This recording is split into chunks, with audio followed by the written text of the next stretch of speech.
Iran के target पर है अमेरिका के एयरबेस, अमेरिका के हवाई अड्डे। जी हां, दरअसल अमेरिका के अंदर जो हवाई अड्डे हम उनकी बात नहीं कर रहे हैं, बल्कि ये वो एयरबेस हैं जो मशरिक़ वुस्ता में जिन पर अमेरिका ने कब्जा किया हुआ है, जहां पर अमेरिका का तसल्लुत है, या ये कहें वो अरब ममालिक जो एक तरह से गुलाम बने हुए हैं, पिट्ठू बने हुए हैं अमेरिका के, उन अरब ममालिक में, चाहे कतर की बात कर लें या दूसरे मशरिक़ वुस्ता में और जो ममालिक हैं, वहां पर अमेरिका ने अपने एयरबेस बनाए हुए हैं, अपने हवाई अड्डे बनाए हुए हैं बाकायदा। और मशरिक़ वुस्ता में कहीं भी कोई कार्रवाई अगर करनी होती है, एयर स्ट्राइक अमेरिका को करनी होती है, तो इन्हीं एयरबेस और हवाई अड्डों का सहारा अमेरिका एक तरह से लेता है, जिनमें मशरिक़ वुस्ता का जो सबसे मशहूर, सबसे बड़ा जो एयरबेस अमेरिका का है वो अल उदैद एयरबेस है, जो कतर के अंदर मौजूद है। और इसी एयरबेस से अमेरिका पूरे मशरिक़ वुस्ता में अपनी नापाक हरकतें अंजाम देता है। इसी अल उदैद एयरबेस से अमेरिका सीधे सीधे इजराइल को फ़ायदा पहुंचाता है। इजराइल के लिए उसका जो एयरबेस है वो कहीं ना कहीं एक तरह से तैयार रहता है। लेकिन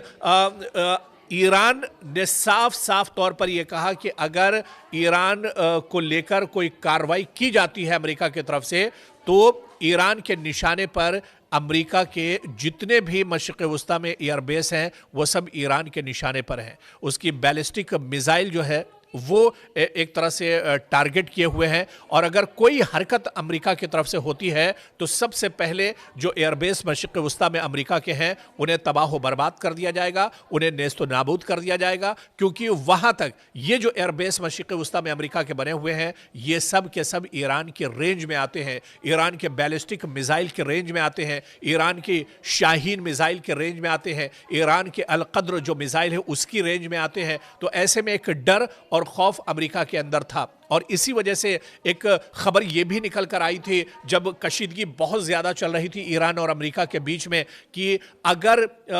ईरान बड़ा हमला कर सकता है और इन जो एयरबेस मशरिक़ वुस्ता में अमेरिका के हैं इन्हें ईरान तबाह बर्बाद कर सकता है। तो ऐसे में अमेरिका ने बाकायदा एक ऐलान दिया था, एक वार्निंग जारी की थी, एक एडवाइजरी जारी की थी सभी अमेरिकी सिक्योरिटी फोर्सेस को लेकर, सभी जो एयरबेस है उनको लेकर, कि अगर यहाँ पर हालात ख़राब होते हैं तो ये निकलकर सेफ जगह पर एक तरह से जा सकते हैं। और अमेरिका को या डोनाल्ड ट्रंप को कहीं ना कहीं एक तशवीश ज़रूर थी कि जितने भी मशरिक़ वुस्ता में एयरबेस हैं अमेरिका के, वो सब के सब ईरान के निशाने पर हैं। एक इशारा अगर ईरान के सुप्रीम लीडर आयतुल्लाह अली ख़ामनेई या ईरान के आर्मी चीफ करते हैं तो फिर मशरिक़ वुस्ता में अमेरिका के जो एयरबेस हैं वो तबाह व बर्बाद हो जाएंगे, नेस्त व नाबूद हो जाएंगे। इसी वजह से कोई भी कार्रवाई करने से पहले डोनाल्ड ट्रंप ये सोचने पर मजबूर थे कि अपने एयरबेस को किस तरह से बचाया जाए। और डोनाल्ड ट्रंप ये भी बहुत अच्छे से जानते हैं कि अगर एक बार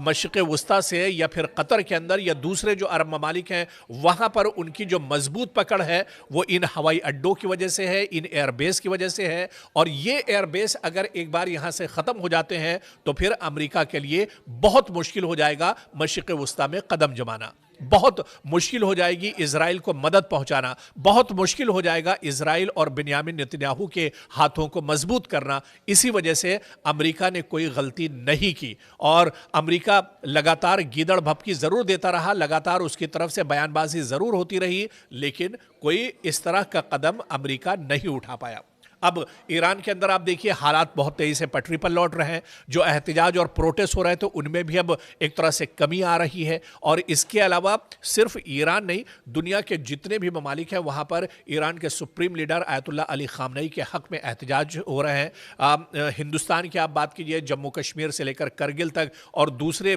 जो स्टेट हैं वहाँ पर आयतुल्लाह अली ख़ामनेई इस्लामी सल्तनत और ईरान की इंतज़ामिया और सरकार के हक़ में बड़े पैमाने पर यहाँ एहतजाज किए जा रहे हैं। और इसके अलावा इन एहतजाज में इजराइल और अमेरिका के खिलाफ नाराजगी जाहिर की जा रही है। दरअसल इजराइल या अमेरिका किसी के भी मुल्क में जाकर ज़बरदस्ती उसके मामलात में मुदाखलत करते हैं, और यही सबसे बड़ी वजह है लोगों में नाराज़गी की। हालिया दिनों मिसाल वेनेजुएला के सामने है कि वेनेजुएला पर किस तरह से उसके अंदरूनी मामलात में मुदाखलत दी गई और रातों रात एक तरह से वेनेजुएला को हथियाने की नापाक हरकत अमेरिका की तरफ से की गई। और अमेरिका यही समझ रहा था कि जिस तरह से वेनेजुएला के साथ हमने किया है वही हम ईरान के साथ भी कर लेंगे, लेकिन ईरान ने यह बता दिया कि वो वेनेजुएला नहीं है, यहाँ पर मादुरो नहीं है, बल्कि यहाँ पर ईरान के supreme leader Ayatollah Ali Khamenei हैं, जो सिर्फ सियासी रहनुमा नहीं है बल्कि एक मजहबी रहनुमा है। और यहाँ पर अगर कोई कार्रवाई आयतुल्लाह अली खामनेई के खिलाफ होती है तो पूरी मुस्लिम दुनिया एक तरह से अमेरिका और इजराइल को हिलाकर रख देगी। और आखिरकार यही हुआ कि जब पूरी दुनिया से आवाज़ उठी, ईरान के हक़ में आवाज़ उठी, ईरान के supreme leader Ayatollah Ali Khamenei के हक़ में आवाज़ उठी, तो कहीं ना कहीं अमेरिका को सोचना पड़ा और अमेरिका ने फिर अपने कदम एक तरह से वापस ले लिए और फिर वो जुर्रत नहीं कर सका कि तेहरान पर या ईरान पर चढ़ाई कर सके। तो ऐसे में एक डर और खौफ अमेरिका के अंदर था और इसी वजह से एक खबर यह भी निकल कर आई थी जब कशीदगी बहुत ज़्यादा चल रही थी ईरान और अमेरिका के बीच में कि अगर ईरान बड़ा हमला कर सकता है और इन जो एयरबेस मशरिक़ वस्ता में अमेरिका के हैं इन्हें ईरान तबाह बर्बाद कर सकता है, तो ऐसे में अमेरिका ने बाकायदा एक ऐलान दिया था, एक वार्निंग जारी की थी, एक एडवाइजरी जारी की थी सभी अमेरिकी सिक्योरिटी फोर्सेस को लेकर, सभी जो एयरबेस है उनको लेकर कि अगर यहाँ पर हालात ख़राब होते हैं तो ये निकल कर सेफ जगह पर एक तरह से जा सकते हैं। और अमेरिका को या डोनाल्ड ट्रंप को कहीं ना कहीं एक तशवीश ज़रूर थी कि जितने भी मशरिक़ वस्ता में एयरबेस हैं अमेरिका के, वो सब के सब ईरान के निशाने पर हैं।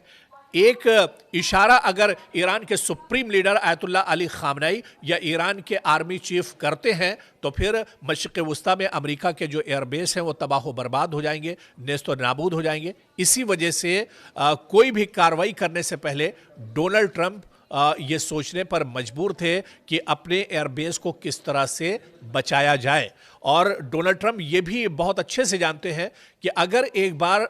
मशरिक़ वस्ता से या फिर कतर के अंदर या दूसरे जो अरब ममालिक हैं वहाँ पर उनकी जो मजबूत पकड़ है वो इन हवाई अड्डों की वजह से है, इन एयरबेस की वजह से है। और ये एयरबेस अगर एक बार यहाँ से ख़त्म हो जाते हैं तो फिर अमेरिका के लिए बहुत मुश्किल हो जाएगा मशरिक़ वस्ता में कदम जमाना, बहुत मुश्किल हो जाएगी इजराइल को मदद पहुंचाना, बहुत मुश्किल हो जाएगा इजराइल और बिन्यामिन नेतन्याहू के हाथों को मजबूत करना। इसी वजह से अमेरिका ने कोई गलती नहीं की और अमेरिका लगातार गीदड़ भपकी ज़रूर देता रहा, लगातार उसकी तरफ से बयानबाजी ज़रूर होती रही, लेकिन कोई इस तरह का कदम अमेरिका नहीं उठा पाया। अब ईरान के अंदर आप देखिए हालात बहुत तेज़ी से पटरी पर लौट रहे हैं, जो एहतजाज और प्रोटेस्ट हो रहे थे उनमें भी अब एक तरह से कमी आ रही है। और इसके अलावा सिर्फ ईरान नहीं, दुनिया के जितने भी ममालिक हैं वहाँ पर ईरान के supreme leader Ayatollah Ali Khamenei के हक़ में एहतजाज हो रहे हैं। हिंदुस्तान की आप बात कीजिए, जम्मू कश्मीर से लेकर करगिल तक और दूसरे